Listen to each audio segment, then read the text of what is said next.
I'm working at a hotel that is always full, but with few guests. I have an odd list of rules to follow while working my shift.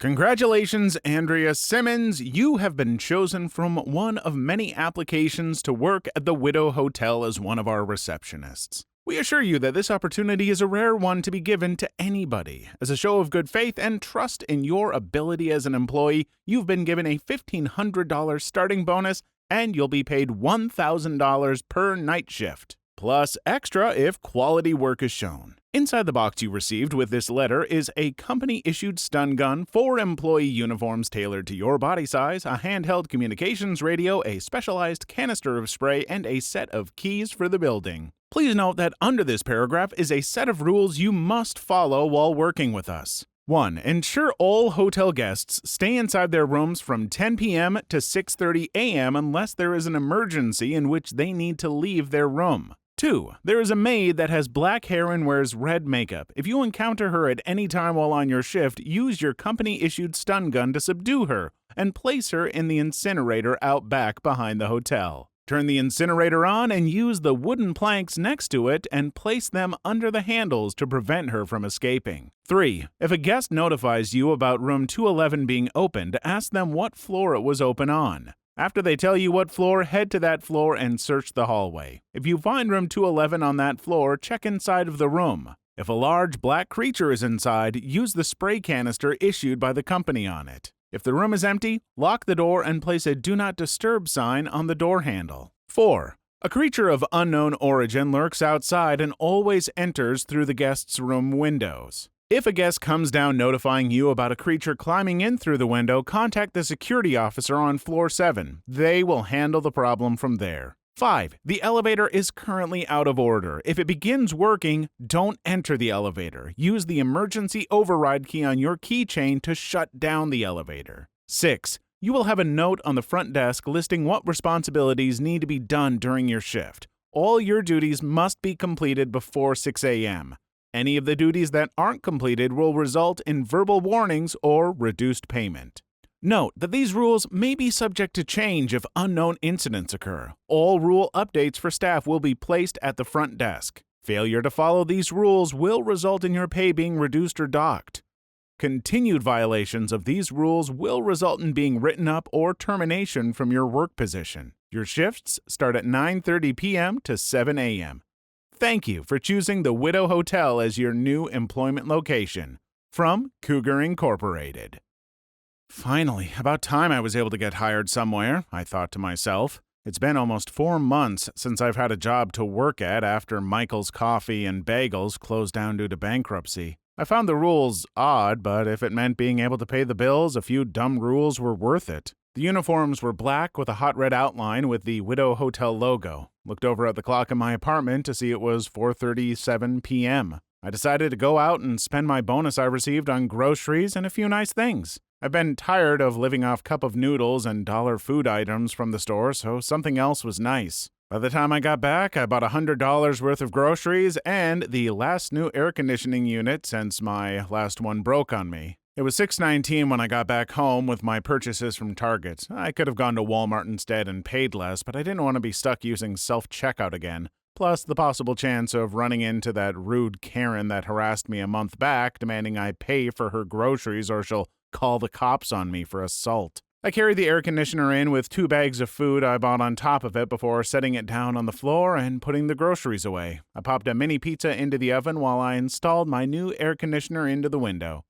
The air conditioner was a pain in the butt to install, but by 6:50 p.m. I had the air conditioner installed and my pizza was finished cooking. I sat down at the table in my kitchen eating my food while browsing Twitter to see what was trending that people were freaking out about again.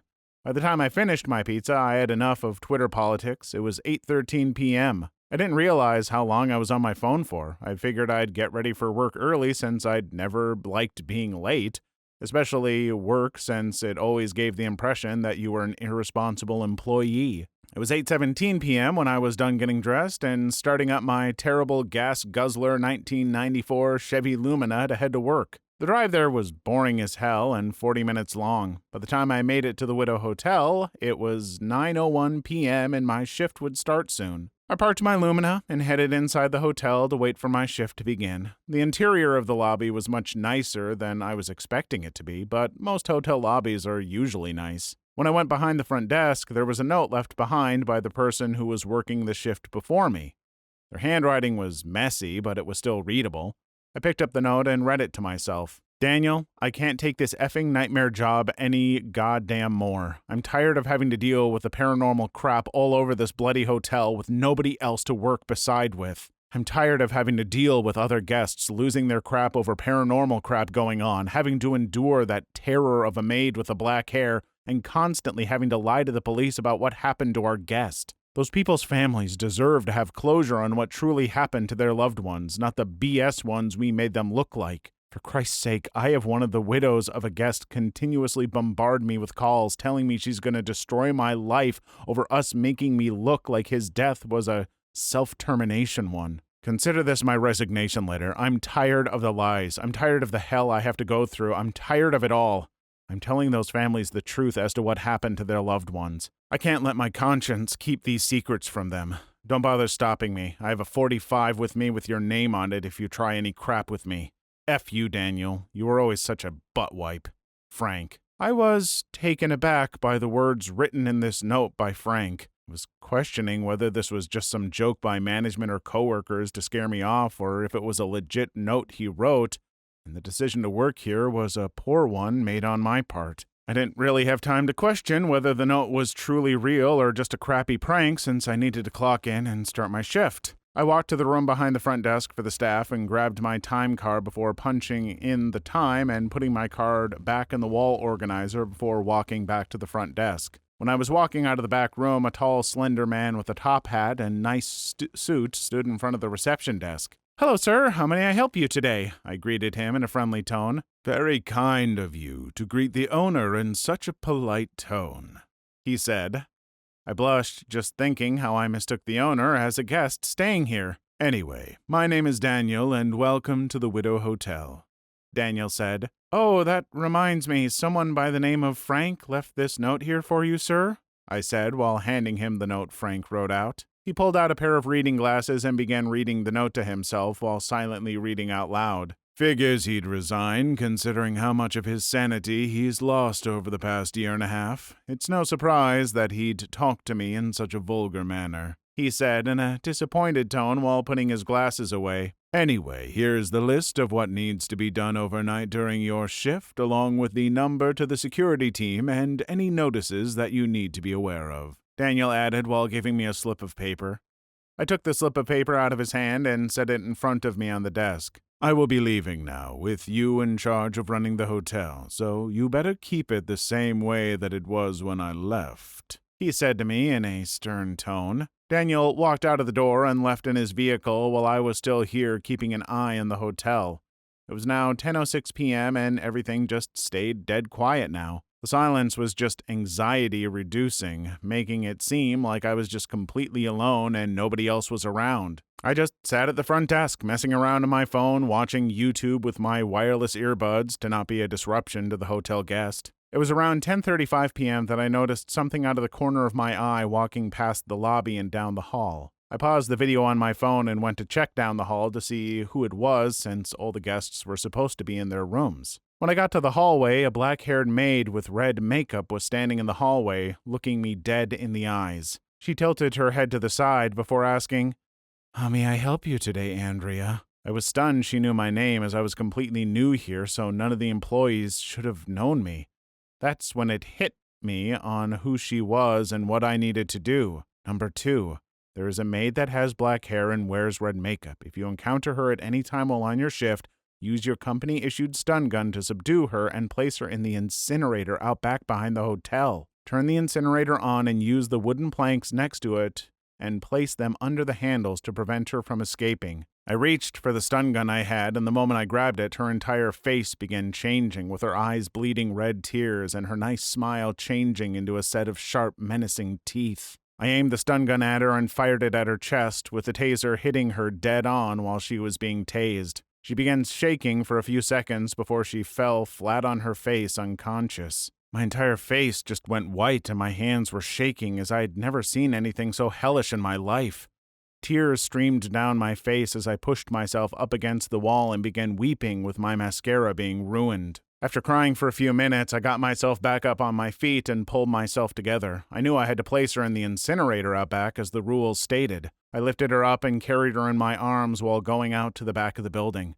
Her body went back to normal after getting hit with the taser, so now she didn't look like a hellspawn. I opened the creaky metal door that led out to the back of the hotel and set her down next to the incinerator for a moment while I opened the heavy doors to it. I lifted her up and put her in the incinerator before shutting the heavy metal doors and placing one of the wooden planks over the handle before firing it up. The moment I started it up, inhuman screams erupted from inside while banging on the metal doors before dying down into silence. I walked back to the front desk, contemplating what the hell I've just done. I sat back down behind the desk, wiping away the mascara that had bled down by checking with tissues when I was crying earlier. While I was at the front desk, I remembered that I forgot to read the list that Daniel gave to me. I grabbed the slip of paper he gave to me and opened it up. Inside were instructions on what needed to be done while I was on duty for work. Here are the things you must get done before 6 a.m., Andrea. Vacuum the lobby area and first floor hallway. Vacuuming is located in the back room behind the front desk. Ensure that all entrances/exits on the first floor are locked until 6:30 a.m. Replace all candy in the bowl at the front desk if it is running low or is empty. Clean the main entrance window. Cleaning supplies are in locker 336 in the back room. If quality work is not seen by management, pay may be subject to being reduced. I was frustrated that I was working as both a receptionist and a maid. I decided to check that all the entrances and exits were locked, since that would just be a quick and easy task before doing the rest of them. I checked the main entrance to see if it was locked, and it sure enough was locked tight. Then I went to check on the back door, but stopped in my tracks when I saw the door was wide open. I poked my head out the door and immediately saw the incinerator's doors were open and the planks of wood holding them shut, broken in half. I realized that she managed to bust herself out and get herself back inside. Best I could do at that point now was just lock the back door and hope I don't encounter her for the rest of my shift. I shut the back door and locked it with the key I was provided before heading back to the front desk. Now I'm just here, typing this out on my phone while I bide my time waiting to leave. So far, everything has been dead silent, but that could change in a moment's notice. I hope I survive this job and see the light of day once more so my message gets out. Alrighty, folks, that was part 1 of this little story, and I have some thoughts. If you see me doing these little critiques on other channels, you know that while I may have some harsh criticisms, it isn't a judgment of the author at all. No shade for someone putting themselves out there. We just want to learn and grow as creators. First, I love starting this with a job acceptance letter with the rules list and then seamlessly transitioning into a first-person short story. Lovely combo of tropes here that make it feel a little more fresh. And I really enjoy the idea of a creepy hotel like this, and the rules were definitely enough of a hook to keep me going in the story. Unfortunately, this story kind of needed those hooks as it went on. First off, the pay and rules that Andrea, our main character, received are bonkers when considered in context of a normal human being reading them. I realize they are pretty standard for this subgenre of horror, but it really feels like our main character realizes the genre she's in a little too well. First off, she just read about having to put a person in an incinerator. Second, she's being paid $1,000 a day, or around $250,000 a year if she just works weekdays. Her reaction to this information is, weird rules, but if it can pay the bills, whatever. I realize we can't have the main character in these stories go, this is way too suspicious, I'm out. But her humdrum reaction completely took me out of it. In fact, Andrea's reaction to pretty much everything is wild. She got a job at a place that she has never been, clocked in because she just inherently knows how to do that, and just starts working and trying to help what she thought was a guest after reading a really wild note. Oh, like this is just an average day for her. She doesn't even question tasing the maid. We have a first-person narrative with shockingly little insight into our character, who is barely reacting at all to what is happening. And in horror, that just completely takes me out of it. If Andrea isn't interested in what is happening, neither am I. Finally, setting the scene is nice, and maybe it will play in during later parts of this story, but the whole intro about getting some pizza and Walmart self-checkouts and all that feels pretty pointless. It doesn't seem to set anything up and gives us, I guess, a little insight about Andrea, but nothing meaningful. But as I said, later parts may prove me wrong. I know I was a little down on this story, but that is because I really appreciate its bones. There is something here, but we need Andrea to react more. We need more build-up into the horror, description about things that paint us an uneasy picture. But these are some great first steps into writing, and I hope the author continues. Please leave your story in the comments. I would love to make a video on them in the future. Also, don't forget to like and subscribe.